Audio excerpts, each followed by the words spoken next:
Good morning, Katrina. Good morning. How are you? I'm doing absolutely awesome. How are you doing? Doing awesome. You know, it's a little cool here. How's it in beautiful Flint today? It's a little chilly, but it's not too bad. Yeah, we woke up to a little bit of snow flurries this morning. Right? Yuck. Yeah, no kidding, eh? No kidding. Here we are, like the 11th of May. It should be, May flowers. None of this April shower stuff. That's what I'm saying. Absolutely, absolutely. I'm Good morning, working on Mr. my Maloney. stuff. Good morning, Mr. Stout. Morning! How we doing, guys? Hey, Carmen. How you doing, Awesome! brother? A little quiet there. What are you doing, Mr. Maloney, to keep yourself busy? He's not connected yet. Mr. Richard? I suck at that thing. It's so hard to read it. Morning, Carmen. Sounds like someone's having a party and we weren't invited. Rocking and rolling. Good morning, Mr. Reeves. Morning, Gorman. Mr. Reeves, you did not send the last challenge for the island. I had some family issues come up, Gorman. No such thing as family issues. You create them, you fix them. Yes, sir. I'm going to tell you, Derek, you probably have more different pictures and more different personalities than anybody else I've ever seen. Yeah. That mullet is just like the bomb. Yeah, I grew that. It's my pandemic mullet. Okay, that sounds like a good long time. Let's see what else is on here now. Waiting for our guest of honor to get on the call. We get this rocking and rolling in about 10 seconds. Get things rolling here. Good morning, Lisa. Good morning. How are we this morning? Fantastic. How are you? Cold. Yes. Oh, We're getting little, and when Mike Mock gets on here, I'm going to give him a little piece of my mind. This bullshit of showing a picture by sitting by the pool just ain't right this time of year. We had words yesterday, Mike and I. Good, good. Someone's need to tell that guy, where to go. You don't be showing pictures like that when we're all suffering. I was out in my toque and my fire outside yesterday and we sit by the pool. Yeah, it's exactly what it is. Super cold this weekend. It's supposed to be a nice weekend. Super cold. Hopefully it's going to come this week sometime. I told him And I can't get in my pool because it's a skating rink. Absolutely. And Mr. Michael Wynn, stop spreading all that propaganda. You're confusing the world. Got us all confused. We don't know what's true, what's not true anymore. It's all Mike Wynn's fault. Sitting all day on that. I think Tom's too much time in your confused. hands in that Facebook. Good morning, Jen. How are you? Good morning. I'm at the office cleaning, getting ready for tomorrow. Excellent, excellent, excellent. Things are slowly getting back to normal. Yep. In New Zealand, as of Thursday, the kids are going back to school on Monday. Oh, wow. Restaurants open on Thursday, so it'd be a nice time of the year to get to be in New Zealand right now. I think we all should go on a road trip. Heck yeah. However, Mr. Dom Nasu reminded me that if we go on a road trip, then we end up having to sit in a hotel room for 14 days while we're quarantined. That kind of takes the sting out of it and all the fun out of it. Right. So, playing cards with Tom for 14 days wouldn't be so bad, I guess. Could be worse things. Well, we're going to get this bad boy started. Good morning, boys and girls. It's Monday. It's a beautiful day of the week. So things are rocking. It looks like Jake Maloney is the undisputed champ of these quiz programs. I mean, it's not even coming close. So I've shooken things up a little bit today, and today's quiz is all about global peak training, with the difference being you're not going to be able to go back and check. So you're going to have to know the answers within the 20-second span. So I would suggest you maybe spend a little bit of time browsing through global peak training and getting a little bit of catching up on your training before you go into it. I'd be impressed if anybody gets above 50%, to be honest with you. I'm going to be nasty today. So if you don't get above 50%, don't get depressed. That's just Carmen's sick little joke for Monday. So get things rocking and rolling. We're going to start off by muting everybody, which is now done. Unmute our guest host here. So again, thank you very much, everybody, for coming this morning. We're going to have another awesome week this week of training and get over some things. Starting tomorrow at 11:45, which is 45 minutes after this call. We're going to be doing it Tuesday and Thursday this week, and then next week we'll be doing it Monday, Wednesday, and Friday. We are going to be doing a dealership training call.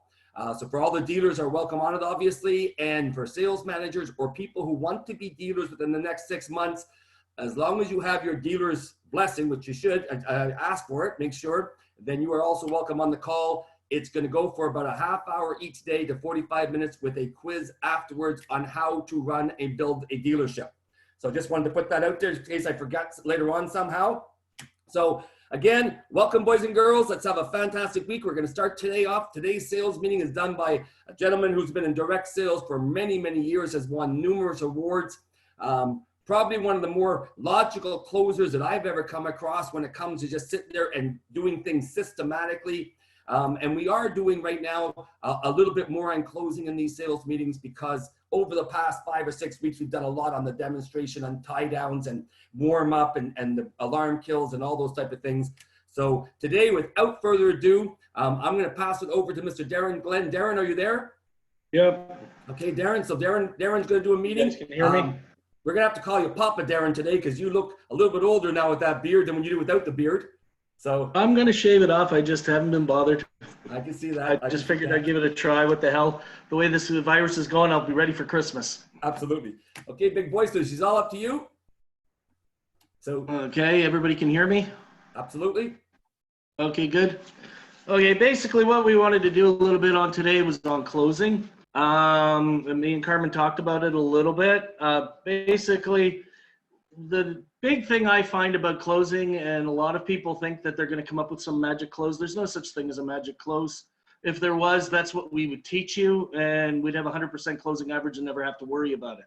The big thing I find is closing gets a whole lot easier if you do a complete full presentation. If you make sure you do the tie downs during the presentation, get the customer interested. I mean, it doesn't matter how good a product you have, if the customer doesn't understand why they should have it, or they didn't follow you in the presentation, closing's not going to help you. I mean, years ago we had an old saying, and I still think it's true today, is, you know, words alone will often fail, demonstrate to get the sale. You have to show a full, complete presentation. That includes tie downs. And I've enjoyed a lot of these meetings lately that I've watched, and I've even learned some more stuff, and I love it because I think the minute you stop learning, you stop growing. And especially, you know, like with Jeff, when he's saying, you know, if we don't get this right, what happens? And a lot of other of the tie downs that I've been picking up, and I've been taking tons of notes as well. The big thing I find with a lot of people is they expect that because they show the people that our alarm is better than what they have, that automatically it's a no-brainer. And it should be a no-brainer, but not for everybody, unfortunately. So what closing does is closing is not pushing somebody to buy. Closing is helping people make a decision. Either yes, they're going to get the protection, or no, they're not. Okay. I don't want people telling me I got to think about it. Don't want them saying, oh, well, you know, call me in a month, or, you know, because a lot can happen in a month. And if they're just going to basically tell you, you know, if they're telling you one thing, you got to realize, and this is one thing I learned a long time ago, it's not that people don't want your product. A lot of times it's they're afraid of making a decision. Okay. That's what it comes down to. Basically, I mean, we've all been, some of you guys may have been in meetings before where we've done this, where they basically you're basically going out for dinner. You ask your significant other, where do you want to go? I don't care. Where do you want to go? Darin, well, where do you want to go? Oh, it doesn't matter to me, wherever you want to go. Darin, I'm going to pause you for a second. Darin, I'm going to pause. Darin?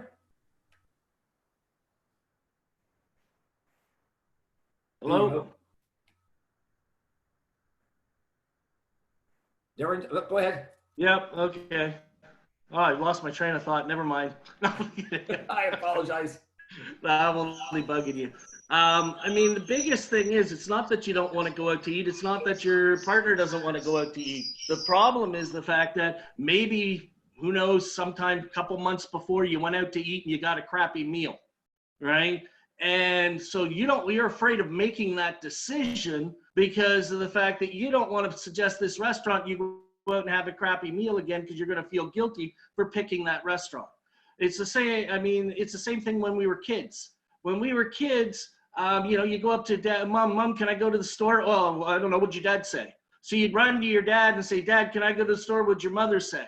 Well, I learned a long time ago, if I wanted to go to the store, rather than running back and forth, I'd go to Mom, can I go to the store? She'd say, oh, well, go, what'd your dad say? I'd go, Dad, can I go to the store? He goes, what'd your mom say? Well, she said it was fine if it was okay with you.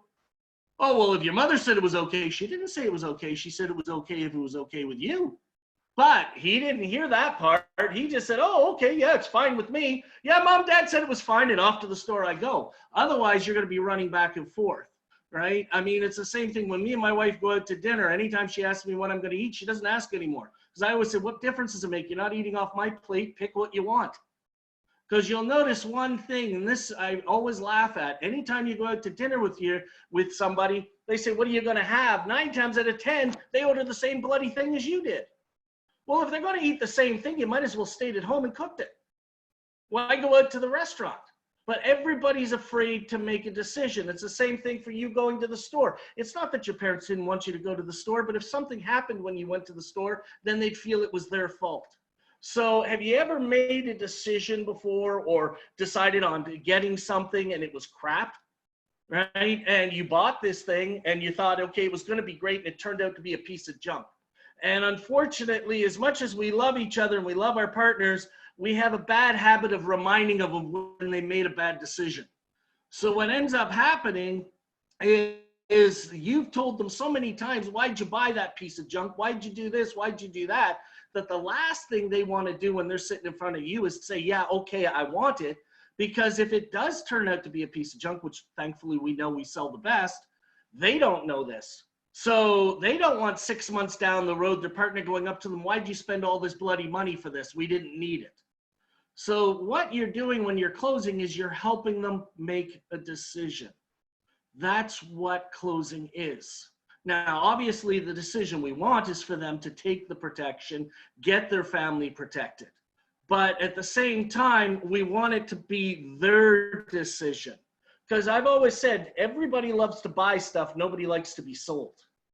The biggest problem is the fact that everybody thinks you're going to sell somebody something. Well, the problem is if you don't do a full proper presentation and all you do is talk them into buying it, that's when you start getting returns. That's when you start getting doubt. If you do a full, complete presentation, there should be no doubt in the world that OmniShield is what they need in their home. So all you're doing when you're closing is you ask the question. When I get to the end, see, I show the different packages. I say, okay, so what protection would you feel is comfortable for you and your family? Okay, what level would you be comfortable with? They always say level 1, say fantastic. So should I install it right now, or would you rather have me back tomorrow morning? Because a lot of times I'm doing evening calls. I believe, and I'm a firm believer in the either or close. I'll take anything either or, okay? And an either or close, you can use it for almost anything, okay? It's very, very simple. No matter what you want, just give them 2 options. But both options have to be that they're taking the protection, okay? The biggest problem, and we've said this before, and people have said it on the meetings in the last week, don't ask a question you don't know the answer to, and don't ask a question that there's a possible negative answer to. So you always give them an option. When I say, well, they say, oh, well, I'd be comfortable with level 1, great. Would you like it on your credit card, or would you rather put it on our family investment plan? Okay. Now, one thing I've always taught people, and I've always said, one thing you never want to do is you never use the word contract. It's a receipt. Let me fill out your receipt for you, because nobody minds you filling out a receipt, but I don't want to sign a contract. Okay. Never sign, what's the old saying? Sign my life away?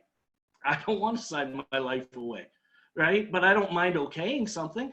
So when I finish out everything I said, I just need you to okay it right here. Okay, so they sign. Everybody knows to okay it is to sign it. They see it's a line for a signature, but it's a lot nicer way of asking for it.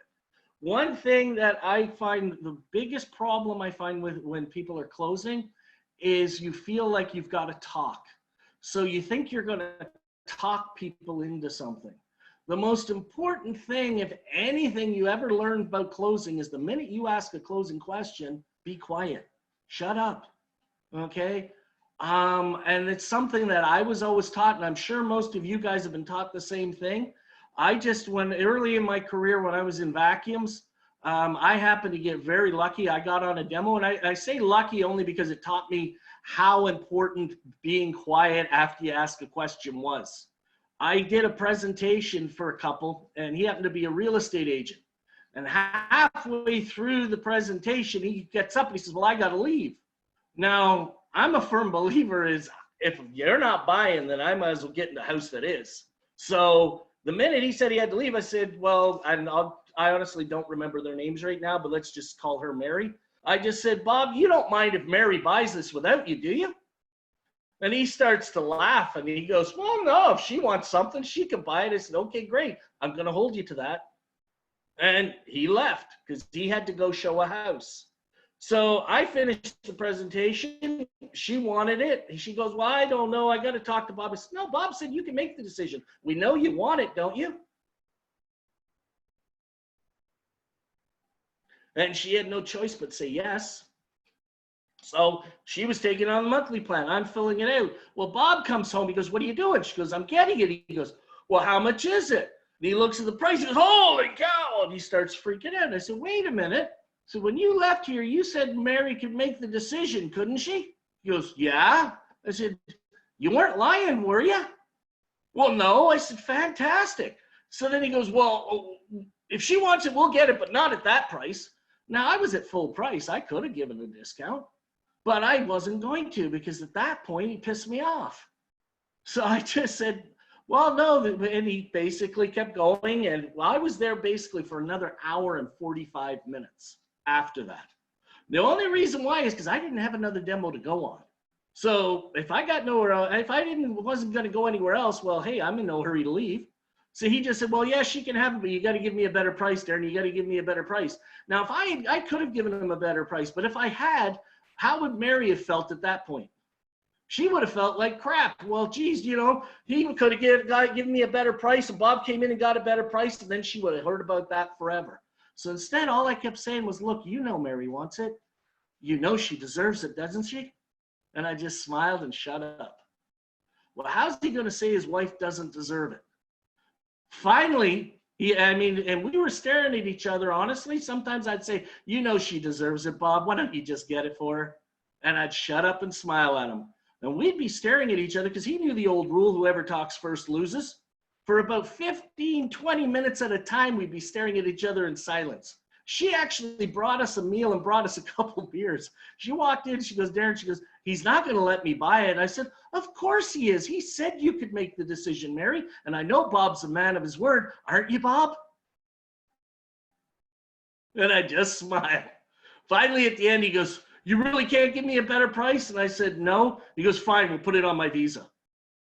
Right? Now, again, the thing that turned him over was the fact that I didn't keep rattling on. As salespeople, we love to talk. Okay? Since we love to talk, we're always talking. So what ends up happening is when we get into the close, a lot of times we think we can talk ourselves into the sale. No, 9 times out of 10, you're going to talk yourself out of that sale. The most important thing you can do when you ask them, so should we put it on your Visa or a family investment plan? You shut up. First of all, we can't read minds. Since we can't read minds, you don't know what that customer's thinking. I mean, they could be thinking, oh, can I afford that $150 a month? Or should I just put it on my Visa? Or maybe my line of credit that's at 4% with the bank. You don't know what's going on in their head. And when you start talking, all you're doing is confusing them. And a confused mind cannot make a decision. So shut up. New salesmen, I always find, have what I call the salesman's disease. It's diarrhea of the mouth. You ask the question, you start talking, you ask the question, you're quiet, but you get nervous. When you get nervous, we start talking, and all that happens is crap comes out. Because until the customer says yes, no matter what you say, is not going to help. They haven't answered your question. If somebody keeps asking you questions but doesn't wait for you to answer, wouldn't you find that rude? I would. So when I ask a closing question, I shut up. I wait for them to answer me. And no matter what happens, I then go from there, because that answer is going to tell me what I have to say next.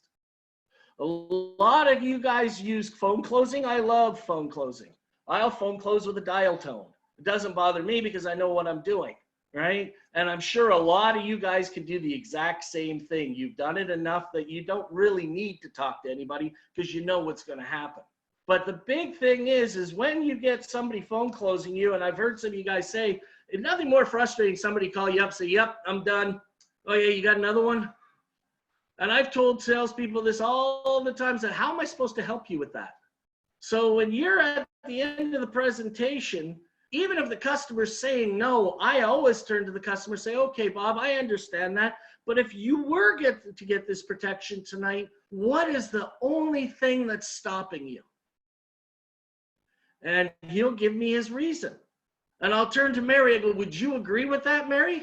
Because always keep the wife involved. If you don't keep the wife involved, you don't know who the real decision maker is. Okay? We've all heard this. The husband's the head of the household, the wife's the neck, and the neck moves the head around. Okay? So it'll be very simple. David Carter said it last week in one of his videos. The salesman pissed off the wife. He didn't get that car sale. Okay? So I make sure I keep the wife involved. And if she says, oh yeah, Darin, that's it. Yep, yep. So other than that, you would be happy to go ahead and protect Cole and Caleb tonight. Okay? They're going to say, oh yeah, we'd love to. Fantastic. Let me call and see if I can find some way to help you out. Then I'm going to call the office and say, you know, I'm over here with Carmen and Brenda. They love the system. They think it's fantastic. They have 2 great grandkids here, Cole and Caleb. They come over and they sleep over occasionally. They'd love to protect them, but they feel the only way they can't do it is because of. And then give the objection. My job, I tell you, especially new salespeople, when you're in the house, your job is to get it down to one objection, the real reason why they're not getting it. And the best way to do it is once you get that objection, so other than that, you'd be happy to go ahead. They say yes, then call me with that objection. Then all I have to do is cover one objection. But make sure you ask that question. So other than that, you're happy to go ahead. If you don't ask that, and you get an objection, they call you, you go cover the objection. How many times do they get off the phone and all of a sudden they're calling you back 2 minutes later with another objection? And the reason why is they didn't lock it down. You want to make sure they lock it down to that one objection. That's I can cover. When I cover that, we've got the protection. We don't have to worry about it. And I can keep on jammering because like I said, I like to talk. Okay, but I'm going to hand it back to you, Carmen. If anybody has any questions, please ask. Well, thank you, Darin. That was awesome. Again, the most important thing that everybody needs to continuously teach new salespeople, because I know when I first started, I thought the same thing. I thought that whenever there was silence, I had to fill that silence in with gabber. I had to fill that silence in with words. And I didn't realize that that silence, probably more than anything else, meant that they were actually seriously thinking about it. If there was if they weren't seriously thinking about it, if they didn't care, if they didn't want it, there would be no silence.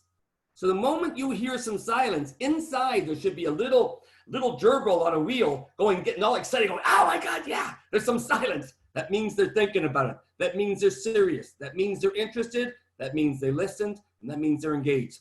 That's awesome, Darin. Really, really good stuff to this morning. Really, really appreciate that.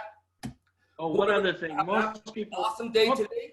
Go ahead, Darin. You want to say something? I was just saying one other thing. You realize when that silence is going on, salespeople say, but I feel so much pressure. Well, if you feel pressure, you don't even have to make the decision. The customer does. So how much pressure do you think they're feeling?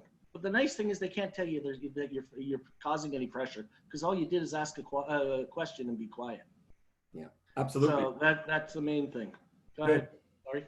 YouTube channel, International Lifesavers TV on the YouTube channel has 28 videos for you to go through and from all these training over the last 4 or 5 weeks. We got another 4 or 5 videos going to be going up there today, so that's absolutely awesome. The Survivor Island contest by Wednesday for people who are on the island. And we've got about 5 or 6 people off the island. Sue Jenna is off the island. Taylor Kilborn is off the island. Some people are off the island. So, that's getting a little bit different. To stay on the island, you need to do 2 things. Number 1, you need to add 2 more names between now and Wednesday to your golden list.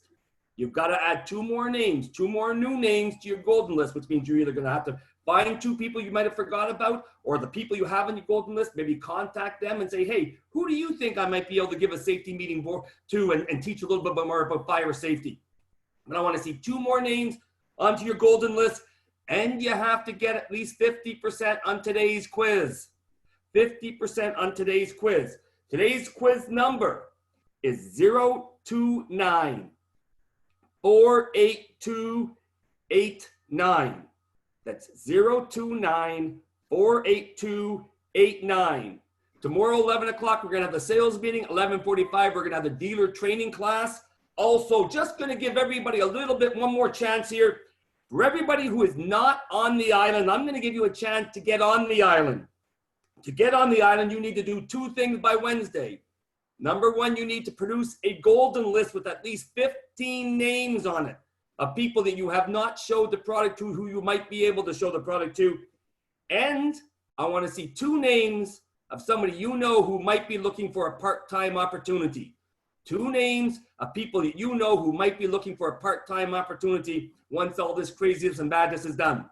I want to thank everybody for being on the call today. Let's have a fantastic day. Let's keep rocking and rolling. And we'll talk to everybody real soon. Darin, fantastic job. Much appreciated. We'll talk to you real soon, big boy. Thanks. Bye.